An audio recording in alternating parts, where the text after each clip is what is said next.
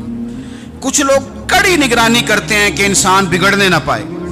حضرت عمر فاروق رضی اللہ تعالیٰ عنہ نا گوشت والی دکان کے پیچھے جا کے بیٹھ گئے کئی دنوں تک. وہ کہنے لگا حضور یہاں کیا ہے؟ فرمایا تو اپنا کام کرنا. گوشت والی دکان پہ بیٹھے، کام کر اپنا. نگرانی کرنے لگے حضرت عمر. پھر آپ نے نا وہ بندے پکڑ لیے. کون؟ جو 2 دن مسلسل گوشت خریدنے آئے، پکڑ کے کھڑا کر لیا. فرمایا تو کل بھی گوشت لینے آیا تھا؟ حضور ہاں. فرمایا آج پھر کھائے گا؟ حضور جی. تو آپ فرمانے لگے کیا تیرے محلے سے غربت ختم ہو گئی ہے؟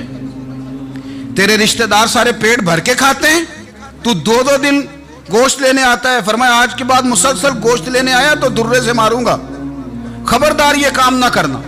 یہاں تک نظام احتساب کا جب خیال رکھا جائے پھر حالات بگڑا نہیں کرتے، پھر وہ قابو میں رہا کرتے.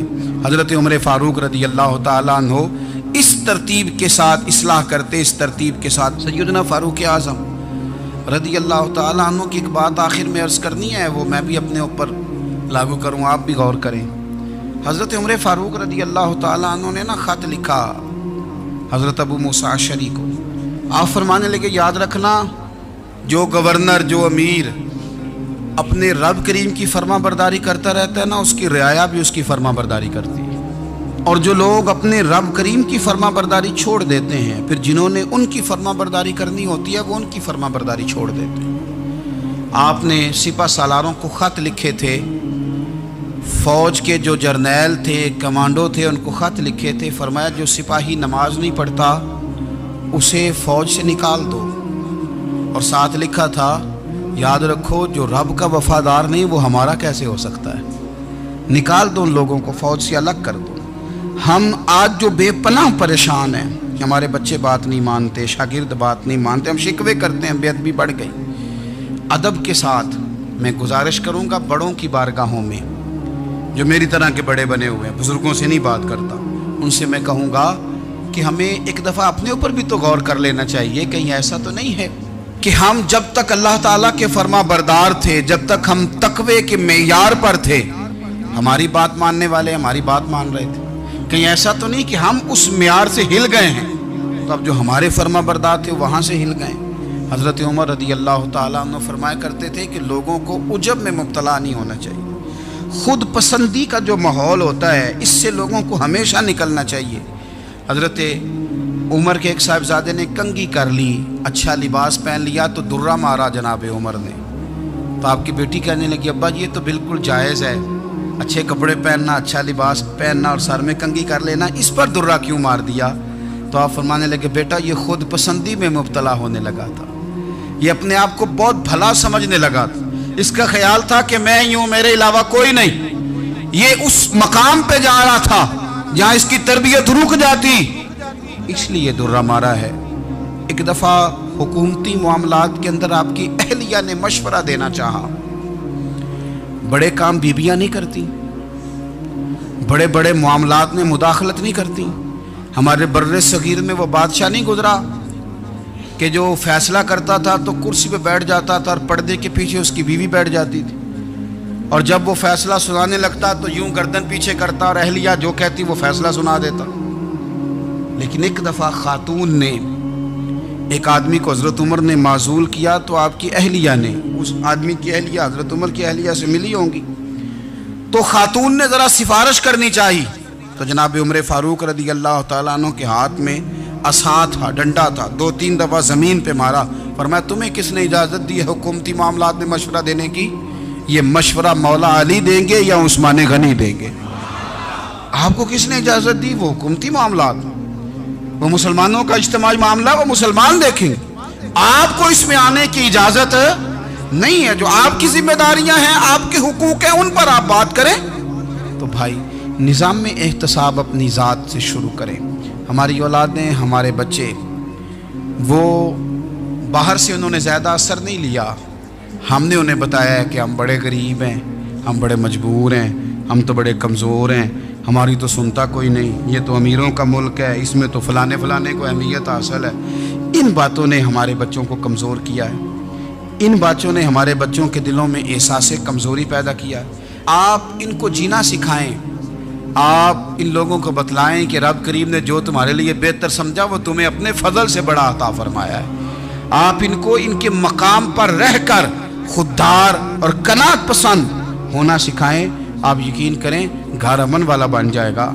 بچے اگر بھنا ہوا گوشت کھا رہے ہوں اور پھر بھی لاڑی رہے ہوں کہ مسالہ میری مرضی کا نہیں، سٹائل میری مرضی کا نہیں، ٹیسٹ میری مرضی کا نہیں، یہ والا گوشت میں نے نہیں کھانا، یہ اس طرح کر کے بھنا ہوتا تو پھر میں نے کھانا تھا، وہ زیادہ خوفناک صورتحال ہو جاتی ہے۔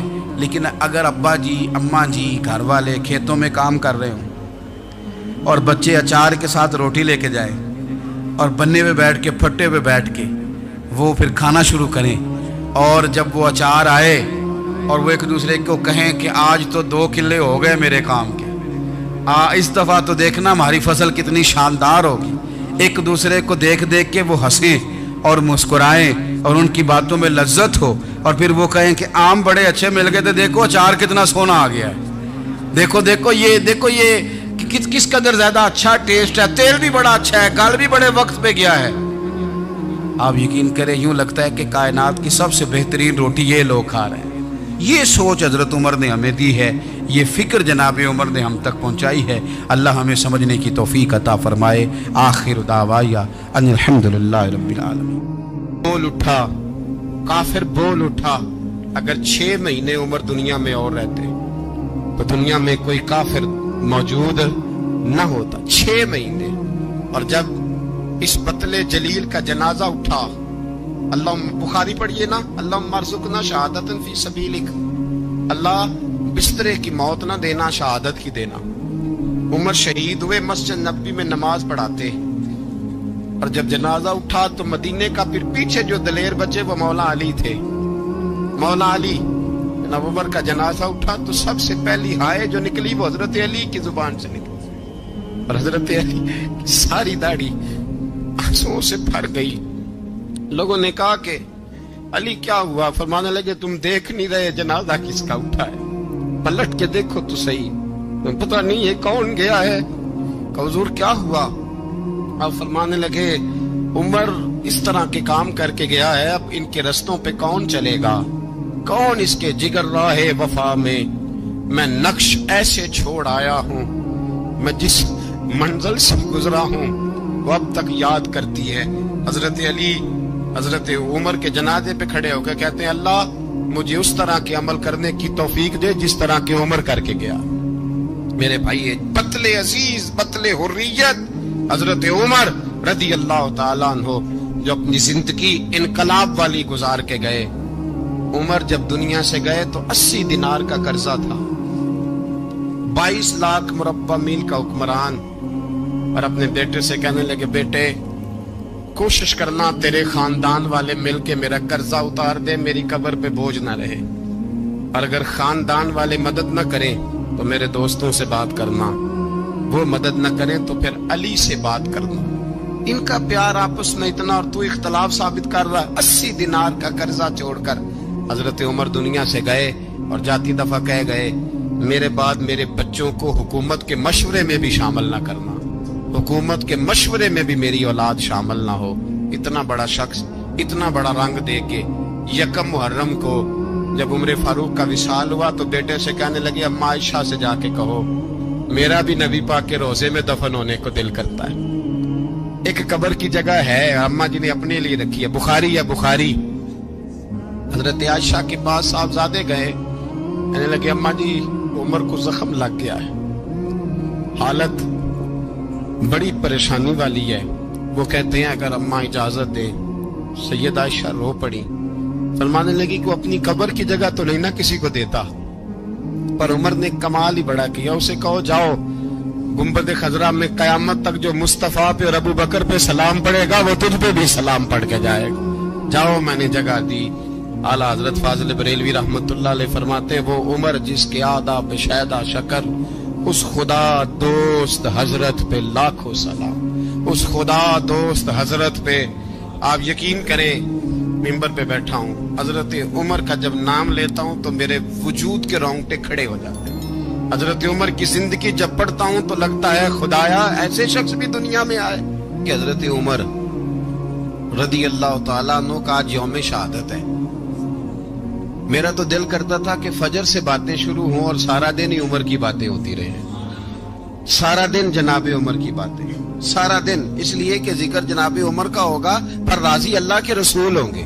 میرے رسول پاک علیہ السلام سب کے لیے دعا مانگتے ہیں نا، حضور کی دعا عام ہے، لیکن مصطفیٰ کریم نے کعبے کا غلاف تھام لیا اور غلاف کعبہ کو حضور نے سینے سے لپٹایا اور سینے سے چمٹا کے کہا اللہ میں نے تو کبھی سوال ہی زیادہ نہیں کیے، میں کرنے آیا ہوں، مجھے عمر دے دے، عمر دے دے۔ حضور نے مانگ کے لیا، اور پھر جب جس کو حضور مانگے اللہ سے، حضرت عوف بن مالک اشجعی ایک صحابی ہیں، حضرت عوف بن مالک رضی اللہ تعالیٰ عنہ فرماتے ہیں کہ جناب ابو بکر صدیق کا زمانہ تھا تو میں نے خواب دیکھا،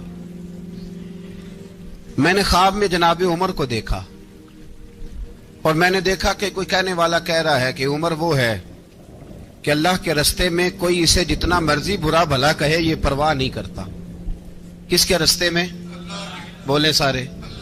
اس کا مطلب ہے اللہ کے رستے میں لوگ برا بھلا بھی، قرآن مجید نے کہا وَلَا يَخَافُونَ لَوْمَةَ لَائِمٍ، کچھ لوگ ایسے ہیں جو برا بھلا کہنے والوں کی لوگ پرواہ نہیں کرتے۔ اور دوسری بات میں نے یہ دیکھی کہ عمر خلیفہ بنے گا، اور تیسری بات میں نے خواب میں یہ دیکھی کہ عمر شہید بھی کیا جائے گا، عمر شہید بھی ہوگا۔ یہ میں نے 3 باتیں خواب میں دیکھی۔ فرماتے ہیں میں نے آ کے خواب حضرت ابو بکر صدیق کو سنائی، وہ خلیفہ تھے، وہ کہنے لگے ٹھہر جا میں عمر کو بلاتا ہوں اس کے سامنے دوبارہ سنانا، اس کے سامنے۔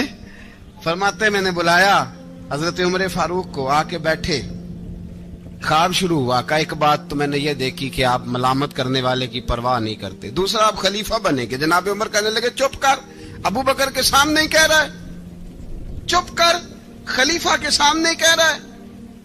تو حضرت ابو بکر صدیق کہنے لگے عمر اسے کہنے دو، مجھے لگتا ہے رب کی رضا یہی ہے کہ میرے بعد اگر مصطفیٰ کا منبر ملے تو عمر کو ہی ملے، اسے کہنے دو، کہنے دو۔ حضرت عمر رضی اللہ تعالیٰ عنہ کو تیسری بات کہی، حضرت عوف بن مالک نے کہا آپ شہید کیے جائیں گے، میں نے خواب دیکھی ہے۔ نیک لوگوں کے خواب بڑی حد تک سچے ہوتے ہیں، کہا میں نے خواب دیکھی ہے. تو حضرت عمر کہنے لگے شہید تو دلیر لوگ ہوتے ہیں, شہید تو دلیر, جسے سارا زمانہ دلیر کہہ رہا ہے وہ اپنے بارے میں کیا کہہ رہا ہے؟ کہتے ہیں شہید تو دلیر, میں تو کاہل سا آدمی ہوں, سست آدمی ہوں, میں تو اتنا کام ہی نہیں کرتا, تو یہ خواب تو نے جو ٹھیک دیکھا ہے نا پھر سے دیکھنا. تو ابو بکر صدیق فرمانے لگے عاجزی نہ کر, انکساری نہ کر, تو جو کہہ رہا ہے ٹھیک کہہ رہا ہے, لیکن مجھے سن کے شکر بھی ہوا ہے اور افسوس بھی ہوا ہے.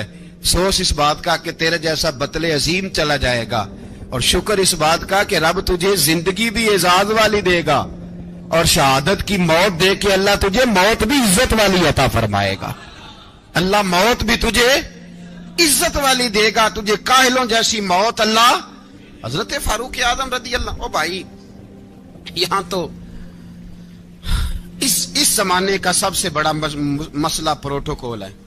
ہم چھوٹے طبقے سے لے کر بڑے سارے پروٹوکول کے قائل ہیں, پر حضرت عمر رضی اللہ تعالی, حضرت عمر کی سادگی اور پھر جناب عمر کی عاجزی, جب انسان اپنے اوپر سوار کر لیتا ہے نا, سوار کر لیتا ہے, میں بدکار پرانا خادم, کسے در ملی نٹ ہوئی, تے واصف یار نے نظر جو کیتی تے واصف ہی ہو. میں اکثر سوچتا ہوں حضور نے جہاں بھی کہا نا, فرمایا میرے بعد نبی ہوتے تو خطاب کے بیٹے عمر ہوتے. حضور نے فرمایا عمر جس رستے سے جاتا ہے شیطان وہ رستہ بدل جاتا ہے. نبی پاک صلی اللہ علیہ وسلم نے فرمایا میرا عمر وہ ہے کہ اس کی زبان پر حق جاری ہے. حضور علیہ الصلوۃ والسلام نے فرمایا 950 سال حضرت جبریل میرے عمر کی شان بیان کریں تو ان کی عظمت ختم نہیں ہوتی. 950 سال جبریل عظمت بیان کرے تو ختم نہیں ہوتی. یہ بات ہے حضرت عمر کی, اور فرمایا عمر ابو بکر کی نیکیوں میں سے ایک نیکی ہے. یہ شان ہے اب عمر فاروق رضی اللہ تعالیٰ عنہ کی. حضور نے فرمایا میرے بعد نبی ہوتے تو عمر ہوتے, جس گلی سے عمر آئے شیطان رستہ بدل جائے. میرے عمر فاروق کی شان 950 سال بیان ہو تو ختم نہ ہو. عمر کی زبان پر اللہ حق بیان کرتا ہے, جو عمر کہتا ہے وہی رب کر دیتا ہے. حضور ساری زندگی فضیلتیں بیان کرتے رہے, عمر جواب میں کیا کہتے ہیں؟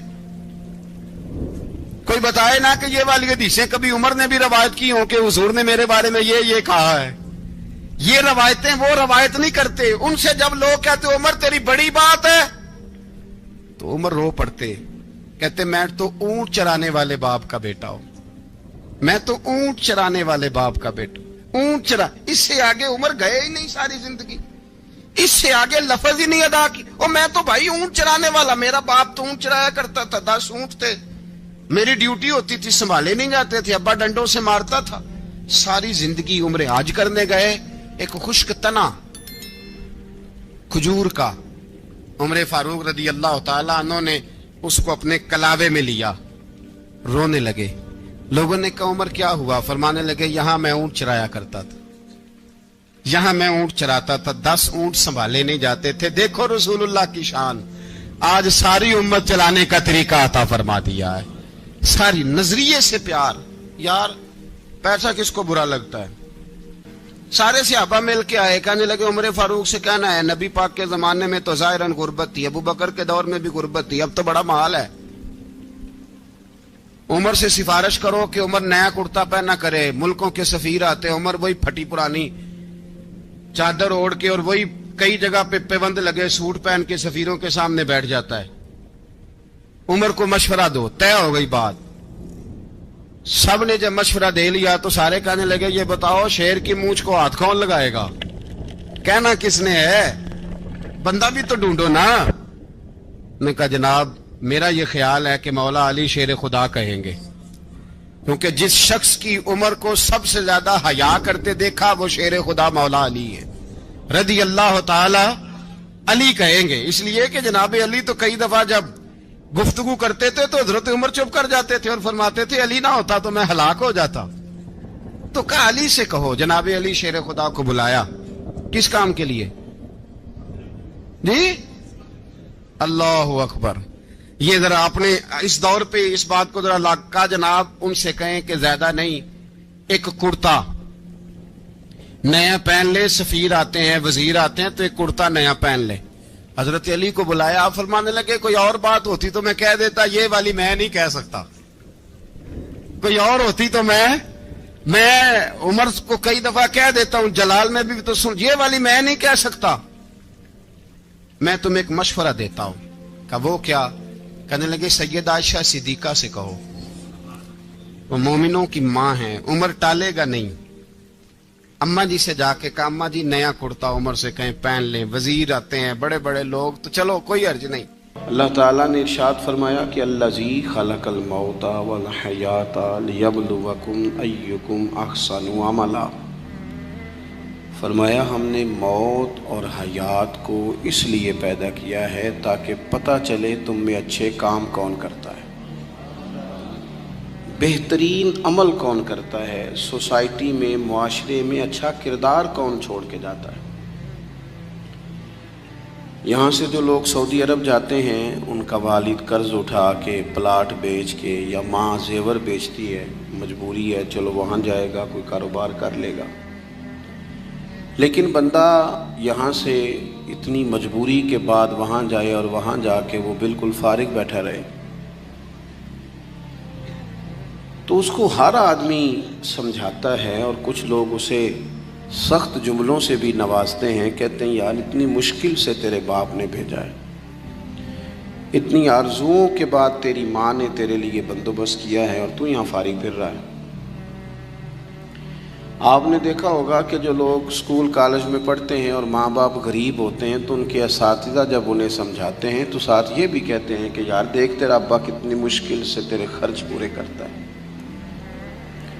اگر کوئی شخص بھی کسی بھی مقام پہ کوئی ذمہ داری اسے دی جائے اور وہ اپنی ڈیوٹی ٹھیک نہ کرے، مقصد پورا نہ کرے، تو لوگ اس سے خوش نہیں ہوتے، لوگ اس کے لیے اچھے جذبات نہیں رکھتے، کہتے تو اپنا مقصد نہیں پورا، میں یہاں آیا ہوں آپ کو اللہ رسول کی بات بتانے، آپ نے اچھا گمان کر کے مجھے دعوت دے لی کہ شاید یہ ہمیں صحیح طرح سمجھا سکتا ہے، اب میں یہاں آ کے آپ کو اللہ رسول کی بات بتاؤں ہی کوئی نہ، تو آپ کہیں گے میاں آپ کو تو بلایا تھا کہ آپ ہمیں کوئی سمجھا دیں، کوئی نصیحت کر دیں، تو آپ تو ادھر ادھر کی ہانک کے چلے گئے، قبول نہیں کریں گے لوگ۔ مقصد کو سمجھنا چاہیے، رزق ضرور کمائیں، بڑی اچھی بات ہے، نکاح، بچے، گھر، برادری، قبیلہ، یہ ساری چیزیں ضمن ہیں، ذیل ہیں، اصل کیا ہے؟ ایکم احسن عملا، مقصد تمہارا یہ ہے کہ پتہ چلے تم میں بہترین عمل کون کرتا ہے۔ اپنے بچوں کے لیے دوڑ دھوپ کرنا یا مال دولت جمع کرنا یا جناب آسائشیں اکٹھی کرنا، یہ تو غیر مسلم بھی کر رہا ہے۔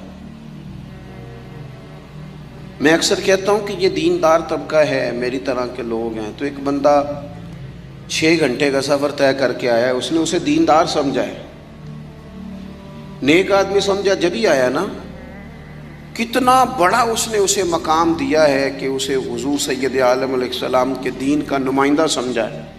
یہ خطیب صاحب ہیں، یہ استاد صاحب ہیں، امام صاحب ہیں، پیر صاحب ہیں، کتنا بڑا اپنا مقام اگر بندہ کبھی سمجھے تو کتنا لوگوں نے اسے بڑا درجہ دیا ہے۔ اب ایک بندہ ولی سمجھ کے آ رہا ہے، اس کو کتنا درجہ ملے گا، لیکن اگر سامنے والا جس کو وہ اتنا مقدس مقام دیتا ہے کہ ولی سمجھتا ہے، اور اس بندے کا لالچ 2-4 ہزار ہو جائے، 15-20 ہزار 25 ہزار کی تقریر بیچے، نعت بیچے، دعا بیچے، معاذ اللہ، تو اس کا درجہ کتنا بڑا تھا اور وہ آ کہاں پہ گیا ہے۔ بھئی یہ کام تو کوئی اور کاروبار کر کے بھی کیا جا سکتا ہے، ضروری تھا کہ حضور کی تعریف کر کے تم کمائی اکٹھی کرتے تو کوئی اور کام کر لیتے، بڑے کام ہیں دنیا میں، کوئی اور کر لیتے۔ مقاصد ہمیشہ اعلیٰ رکھیں، چھوٹا مقصد، بڑے مقاصد۔ یہ جو آرام ہے، آسودگی ہے، آرام سے بیٹھنا ہے، کھانا پینا ہے، اچھا گھر ہونا چاہیے، تنگ کوئی نہ کرے، تو حضرت امام حسین تو مسجد نبوی کے خطیب ہیں، حضور کے روضے پہ بیٹھے ہیں، لوگ پلکیں بچھا کے سلام کرتے ہیں، تو ٹھیک ہے بیٹھے رہتے، موج لگی ہوئی تھی، کیا ضرورت تھی؟ لیکن امام علی مقام رضی اللہ تعالیٰ عنہ نے مقصد دین رسول پاک سے سیکھا تھا۔ اپنی زندگی میں آگے بڑھنا، کچھ جد و جہد کرنا، ملت کے لیے، قوم کے لیے، وطن کے لیے، اپنوں کے لیے کوئی کوشش کرنا، ہمت کرنا، نکلنا، اور اپنی ذات سے اٹھ کر تھوڑا سا سوچنا، یہ معیار دین ہے۔ کوئی کام انسان زندگی میں کرے۔ ہم یہاں تو کچھ کرتے نہیں، اور اگر کرتے بھی ہیں تو وہ کیا ہے بھلا؟ مرضی کے کپڑے خرید لو، مرضی کے جوتے لے لو، مرضی کا مکان بنا لو۔ آپ حیران ہوں گے کہ ہم اس ملک میں رہتے ہیں جہاں سیلاب آیا ہوا ہے، غریب لوگ تکلیف میں ہیں، لوگ خیمہ بستیوں میں رہتے ہیں، پر نئے ماڈل کا موبائل مارکیٹ میں آئے تو وہ شارٹ ہو جاتا ہے۔ ایک طرف لوگوں کو رہنے کو جگہ نہیں، کھانے کو روٹی نہیں، اور دوسری طرف حال یہ ہے کہ لوگ کہہ رہے ہیں جناب گاڑی ہمیں پہلے چاہیے، گاڑی بک کرائیے، وہ پہلے مل جائے، 2-4 لاکھ زیادہ دینا پڑے تو ہم دے دیں گے۔ یہ مقصود نہیں۔ مقصد جب بڑا ہو جاتا ہے نا، بڑا، پھر خود بخود یہ چیزیں چھوٹی لگنے لگ جاتی ہیں۔ یہ جتنی دوڑ دھوپ ذاتی زندگی کے لیے یہ چھوٹی لگنے لگ جاتی ہے۔ یہ بھلا لوگ اکتائے کیوں رہتے ہیں؟ مقصد اعلیٰ نہیں بنایا۔ چلے ایک بندے کا مقصد ہے میں نے شہرت حاصل کرنی ہے، ہو گئی شہرت، جہاں سے جاتا ہے لوگ سلوٹ مارتے ہیں، اب ختم ہو گئی زندگی۔ ایک شخص نے یہ مقصد بنا لیا کہ میں نے بہت سارا مال جمع کرنا ہے، تو ہو گیا مال جمع، تجوریاں بڑی پڑی ہیں، اندر کروڑوں روپیہ ہے، لیکن بیمار ہو گئے تو بیماری صحت پیسوں سے خریدی نہیں خریدی گئی۔ حضرت حسن بصری کہتے ہیں کہ میں ایک بادشاہ سے مجھے کوئی کام تھا، میں ملنے گیا تو مجھے پتہ چلا کہ بادشاہ سال میں ایک دفعہ اپنے گاؤں جاتا ہے۔ میں اس کے پیچھے اس کے گاؤں چلا گیا تو وہاں ایک قبر تھی۔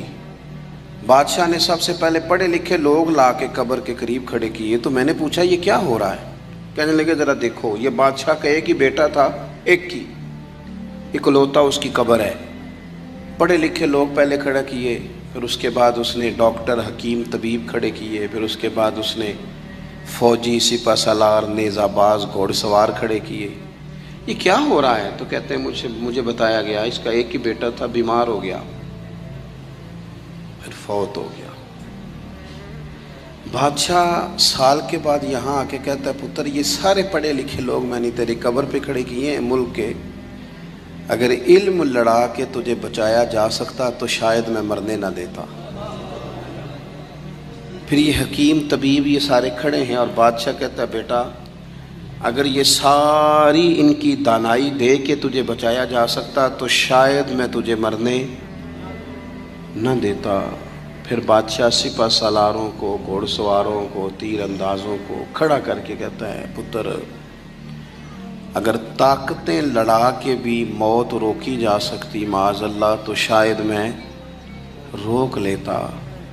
پھر وہ آخر میں اپنے سر سے تاج اتار کے قبر کے پیروں والی سائڈ پہ رکھ کے رو پڑا، کہنے لگا پتر اگر حکومت دے کے، تخت دے کے بھی تجھے بچایا جا سکتا تو میں فقیر بن کے زندگی گزار لیتا پر تجھے بچا لیتا،